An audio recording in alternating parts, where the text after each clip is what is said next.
On est dans une transition où les grands appareils, les grands partis s'effondrent de façon spectaculaire.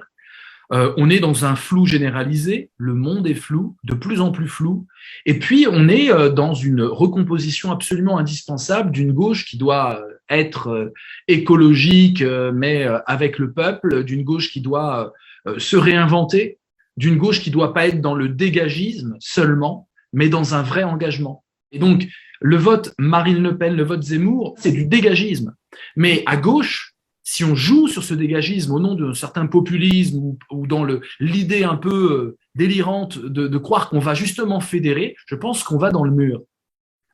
Jouer avec le dégagisme, c'est toujours faire le jeu de l'extrême droite. Le dégagisme, c'est très très important de comprendre que ça ne fait pas une politique. On va dégager Macron, c'est croire que Macron est important. Macron est un maillage du système. Il faut avoir une vision un peu systémique des choses. C'est très joli de croire qu'on est anti-système parce qu'on dégage quelqu'un, mais non, ça c'est pas être anti-système, c'est être anti-Macron. Pourquoi pas être anti-système? Pourquoi pas remettre en cause violemment, intelligemment, intellectuellement, politiquement le capitalisme, le pouvoir des riches, etc. Mais pour ça, il faut comprendre que c'est pas des individus. Dès qu'on surpersonnalise le débat politique, c'est terminé. On fait le jeu du populisme, qu'on le veuille ou non. Je pense que ce qu'on manque à gauche, c'est une utopie émancipatrice. Quand je dis utopie, je ne parle pas d'un monde bisounours rêvé et lointain. Je parle de quelque chose qui peut nous mobiliser. Et j'étais très surpris pendant ces élections présidentielles de ne pas avoir la case internationale cochée. À droite, on peut le penser, mais à gauche, ça m'a étonné. À part l'Ukraine, 2-3 petits mots sur l'Ukraine. Sinon, c'est comme si on était la France, avec la France, pour la France. C'était un débat gallo-centré.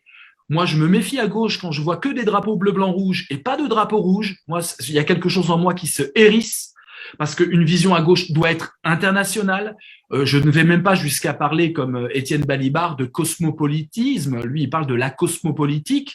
C'est magnifique, Étienne Balibar, mais je parle même pas de cette idée qu'on est citoyen du monde, mais au moins de remettre en question les frontières, d'essayer de voir qu'il y a une vision internationale à avoir. C'est-à-dire, comment voulez-vous faire de la vraie gauche si vous n'êtes pas internationaliste? Ça ne fonctionne pas pour moi. Et cette religion souverainiste qui s'est invitée est une religion qui sert toujours l'extrême droite in fine. Donc attention à gauche à ne pas vouloir à tout prix courir derrière le peuple fantasmé. Il faut qu'on fasse rêver à gauche. Il faut qu'on propose un discours qui nous raconte la vie de nos enfants, de nos petits-enfants et qu'on nous dise, voilà, il y a plusieurs scénarios possibles. Est-ce qu'on peut travailler pour un scénario précis? Et c'est ça qui manque. C'est ce souffle-là qui manque. On essaie du coup à gauche d'avoir un souffle de colère, de ras-le-bol, de tous pourris, de dégagisme. Mais pour moi, ça sonne comme de l'extrême droite, même si c'est des leaders de gauche.